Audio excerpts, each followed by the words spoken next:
కరీంనగర్లో ప్రజావాణికి 19, 20, 21వ డివిజన్లో పట్టా భూములను నిషేధిత జాబితాలో నుండి క్రమబద్ధీకరణ కోసం కలెక్టర్కు ఫిర్యాదు చేసిన మోహన్ రెడ్డి. కరీంనగర్లోని ప్రజావాణికి 19, 20, 21, 22 డివిజన్లలో దాదాపు 700 ఎకరాల భూమిని పట్టా భూములను నిషేధిత జాబితా నుండి తొలగించి పరిశీలించి క్రమబద్ధీకరణ చేయాలని కలెక్టర్కు ఫిర్యాదు చేశారు. అనంతరం మోహన్ రెడ్డి మీడియాతో మాట్లాడుతూ ఈ 4 డివిజన్లలోని కార్పొరేటర్లు ప్రజలు రిజిస్ట్రేషన్లు కాక ఇబ్బందులు పడుతున్నారని తమ ఆవేదన వ్యక్తం చేశారు. కావున ఈ సమస్యను పరిశీలించి తమకు న్యాయం చేస్తారని నమ్మకం ఉందని తెలిపారు. ప్రతి వారం ప్రజావాణిలో వినతి పత్రం ఇచ్చినప్పటికీ సమస్య పరిష్కారం కాలేదని, ఇప్పటికైనా త్వరగా పరిష్కారం కావాలని కోరుకుంటున్నానని తెలియజేశారు. నా పేరు పాషా మోహన్ రెడ్డి. నేను 19, 20, 21, 22 డివిజన్లోని నిషేధిత జాబితాలో పెట్టినటువంటి పట్టా భూములను పెట్టిన నిషేధిత జాబితాలో పెట్టిన దాని గురించి నేను కలెక్టర్ గారికి వినతి పత్రం ఇద్దామని వచ్చాము. 4-5 నెలల నుంచి ప్రతి వారం మేము వారి దృష్టికి తీసుకెళ్తూనే ఉన్నాం. ఇప్పటివరకు మంత్రుల దృష్టికి అందరి దృష్టికి తీసుకెళ్ళాం. మా ఇక్కడున్న అధికారులు అందరి దృష్టికి తీసుకెళ్ళాం, కానీ ఎక్కడి నుంచి కూడా ఎలాంటి స్పందన లేదు. ఇవాళ ఖచ్చితంగా మరి ఏం సంగతి మేడం అని మేము అడిగితే, ఇవి చాలా 50 సంవత్సరాల నుంచి నలుగుతున్న సమస్య కాబట్టి ఇది అంత తొందరగా డిసిషన్ తీసుకోవడానికి లేదు, టైం పడుతుందని చెప్తున్నారు. మరి టైం పడుతుందంటే మరి కోర్టుకి వెళ్ళమంటారా? ఇప్పటికే సంవత్సరం అయిందని మేము అడిగితే ఏమైందంటే కోర్టు ఆల్రెడీ చీఫ్ జస్టిస్ దగ్గర ఫైనల్ ఆర్డర్ పెండింగ్ ఉందని చెప్తున్నారు. మరి అదేదో మాకు కూడా అర్థం కాలేదు మరి చెప్పింది. ఎందుకంటే ఇంతకుముందు చాలా కేసులు వీటి మీద ఉన్నాయి, కాకపోతే ఏంటంటే ఏ కేసు కూడా పెండింగ్లో లేదు. హైకోర్టులో కానీ ఎక్కడ కానీ ఈ భూముల గురించి ఎక్కడ కూడా పెండింగ్ లేదు. కాబట్టి దీన్ని తొందరగా పరిష్కరించండి మేడం. ఇప్పటికే సంవత్సరం అయింది, చాలా ఇబ్బందులు పడుతున్నారు. బ్యాంక్ లోన్స్కి కానీ, తర్వాత రిజిస్ట్రేషన్స్ కానీ చాలా సమస్యలు. ఇక నేను ఊరికే పదే ఎందుకు చెప్పా, ఇప్పటికే చాలాసార్లు. ఈ నిషేధిత చట్టం ఎందుకు పెట్టాల్సి వచ్చింది? నిషేధిత చట్టం అనేది ఏంటంటే అప్పుడు 1973లో సీలింగ్ యాక్ట్ అని తెచ్చారు ఇందిరాగాంధీ గవర్నమెంట్. అప్పుడు 73లో ఎందుకంటే 50 ఎకరాల కంటే ఎక్కువ వాళ్ళు భూ సంస్కరణ సేకరణ చట్టంలో 50 ఎకరాల కంటే ఎక్కువ ఉండరు ఒక కుటుంబానికి సెక్షన్ 17 కింద సీలింగ్ యాక్ట్ పెట్టారు. సో అందులో మీ ప్రైవేట్ భూములు ఎందుకు విలీనం చేయాల్సి? మరి ఇప్పుడు 73 గురించే మెన్షన్ చేశారు ఇందులో. ఆర్డర్ వాళ్ళు ఆపిన దానిలో 73 గురించే చెప్పారు. 73లో జరిగిన సంఘటనలు మీరు అన్నట్టు ఇప్పుడు ఒక కుటుంబానికి 50 ఎకరాల కంటే ఎక్కువ ఉన్నదనే సెక్షన్ 17 కింద సీలింగ్ యాక్ట్ అవుతుంది తీసుకున్నారు. కానీ ప్రైవేట్ ఆస్తుల మీద ప్రభుత్వానికి ఎలాంటి ఆజ్ఞలు ఉండవు కదా. అంటే అప్పుడు ఒకే ఫ్యామిలీకి చెందిన 100 ఎకరాలు ఏంటంటే ఒకే ఫ్యామిలీకి చెందినవని పెట్టారు.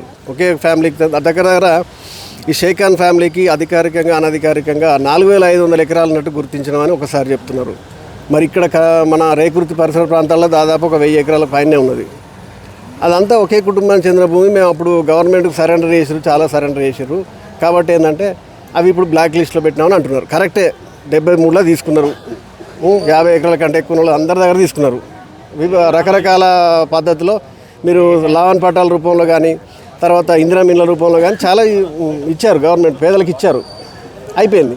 పేదలకి ఇయ్యంగా మిగిలిందంతా మరి పట్టా భూములుగానే ఉన్నది. ఇప్పుడు ఆ పేదలకు ఇచ్చిన ఇయ్యంగా మిగిలిందంతా పట్టా భూమిగానే వస్తుంది. అక్కడ ఎక్కడ కూడా సీలింగ్లో ఇచ్చిన భూమి కానీ ఎక్కడ పహనీలో కానీ పాస్బుక్లో కానీ రాయలేదు. మరి ఇప్పుడు ఇందులో ఉన్నాయని 125 సర్వే నెంబర్లలో రేకుర్తికి చెందిన 125 సర్వే నెంబర్లు, కరీంనగర్కి చెందిన 17 సర్వే నెంబర్లలో సీలింగ్ భూములు ఉన్నాయని చెప్పి ఇప్పుడు 2025 జూలైలో నిషేధిత జాబితాలో పెట్టి అన్ని సబ్ రిజిస్టర్ ఆఫీసులకు లెటర్లు పంపించడం జరిగింది. వాళ్ళు రిజిస్ట్రేషన్ యాజ్ యూజువల్ కలెక్టర్ నుంచి వచ్చిన లెటర్ కాబట్టి ఎన్ని కుటుంబాలు దీని మీద డిపెండ్? 10,000 ప్లాట్లు ఉంటాయి. 10,000 ప్లాట్లు అంటే 10,000 కుటుంబాలు ఈక్వల్. ఒక 6-7 వేల ఇండ్లు ఉంటాయి. ప్రస్తుతం నా లెక్క ప్రకారం ఇదంతా వీళ్ళు పెట్టిన దాని లెక్క చూస్తే 7 నుంచి 800 ఎకరాలు అని తేలింది. ఈ 800 ఎకరాలను 80% ఇల్లు కట్టుకున్న భూములు, 80% ఇల్లు కట్టుకున్న ప్లాట్లు, అందరూ స్థిర నివాసం ఏర్పాటు చేసుకుని కాలనీలుగా, మళ్ళీ మేము కొన్నది కూడా అధికారికంగా లేఅవుట్ ప్లాట్లను కొన్నాం. మేము అధికారికంగా లేఅవుట్కి పర్మిషన్ ఇచ్చింది ప్రభుత్వమే. 17 కింద సీజ్ చేసింది ప్రభుత్వమే. మరి అదే కదా ఇప్పుడు ఇప్పటికి కూడా రెవెన్యూ డిపార్ట్మెంట్ రిజిస్ట్రేషన్ ఆపింది. ఆ మున్సిపల్ వాళ్ళు పర్మిషన్లు ఇప్పటికీ ఇస్తున్నారు. హౌస్ నెంబర్ ఇస్తున్నారు. అదే ఉన్నది లేఅవుట్ పర్మిషన్లే కాబట్టి మున్సిపల్ వాళ్ళు ఇస్తున్నారు. నాకు మన హౌస్ పర్మిషన్ ఇస్తున్నారు. అంటే ఒక్క డిపార్ట్మెంట్కు సంబంధం లేదు. వాళ్ళు ఆపుతారు, వీళ్ళు ఇస్తారు. ఇప్పటికి కూడా కొన్ని అనధికారికంగా రిజిస్ట్రేషన్లు చేస్తున్నట్టు తెలిసింది. మరి అదేందో నాకు అర్థమవుతలేదు. మరి కలెక్టర్ ఆపుతాడు, వాళ్ళు అన్అఫీషియల్గా రిజిస్ట్రేషన్ చేస్తారు, కొంతమంది కోటాటలు అంటారు. నాకు ఇప్పుడు ఈ టోటల్గా ఈ 700 ఈ సీలింగ్ యాక్ట్ ఏం అర్థమైతే లేదు జనాలు. 800 ఎకరాలు సీజ్ అయింది అన్నారు. అందులో నుంచి చాటుగా ఏదైనా క్రయ విక్రయాలు రిజిస్ట్రేషన్లు అయినాయి అంటారు. అవుతున్నాయి. మరి అవుతున్నప్పుడు సెక్షన్ 17 కింద సీజ్ అయిన దానికి అర్థమే లేదు. కరీంనగర్ రిజిస్ట్రేషన్ ఆఫీస్లో మీరు తెలుసుకోండి, కావాలంటే నేను డాటా ఇస్తాను. కరీంనగర్ రిజిస్ట్రేషన్ ఆఫీస్లో ఇప్పటికీ రిజిస్ట్రేషన్లు అవుతున్నాయి 22A కింద పెట్టినాక కూడా. అంటే బల్ల కింద నుంచి అవుతున్నాయా? బల్ల అంటే నా నోటితో నేను చెప్పొద్దు, కానీ రిజిస్ట్రేషన్స్ అయితే అవుతున్నావు. కావాలంటే మేము డాక్యుమెంట్లతో సహా నేను వచ్చే వారం ప్రభుత్వం ఈ చాటుమాడు వివరాలు ఇట్లాంటివి కాకుండా అది కూడా ప్రభుత్వం చట్టం ఎత్తివేస్తే ఇప్పుడు రెవెన్యూ డిపార్ట్మెంట్ వీళ్ళు అంటున్నారు, sub registration stamps and registration కూడా ప్రభుత్వమే కదా. మరి వాళ్ళు ఏం చేస్తున్నారు? రెవెన్యూ వీళ్ళు ఇచ్చిన లెటర్ను వాళ్ళకు లెక్క చేయకుండా వాళ్ళు రిజిస్ట్రేషన్ ఎట్లా చేస్తారు?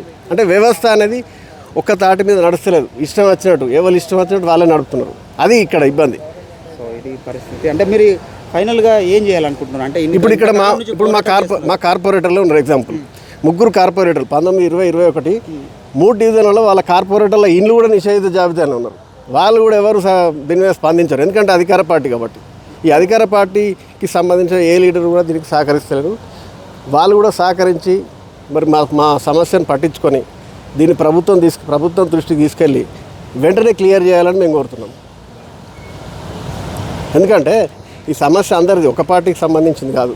ప్రతి పార్టీకి సంబంధించిన వాళ్ళ ఇండ్లు ఉన్నాయి, వాళ్ళ జాగాలు ఉన్నాయి, అందరికి సంబంధించిన సమస్య కాబట్టి ఇది ముఖ్యమంత్రి దృష్టికి తీసుకెళ్తే తొందరగా పరిష్కారం అవుతుందని మేము అనుకుంటున్నాం. త్వరలో ముఖ్యమంత్రిని కలవాలని కూడా మేము నిర్ణయించుకున్నాం.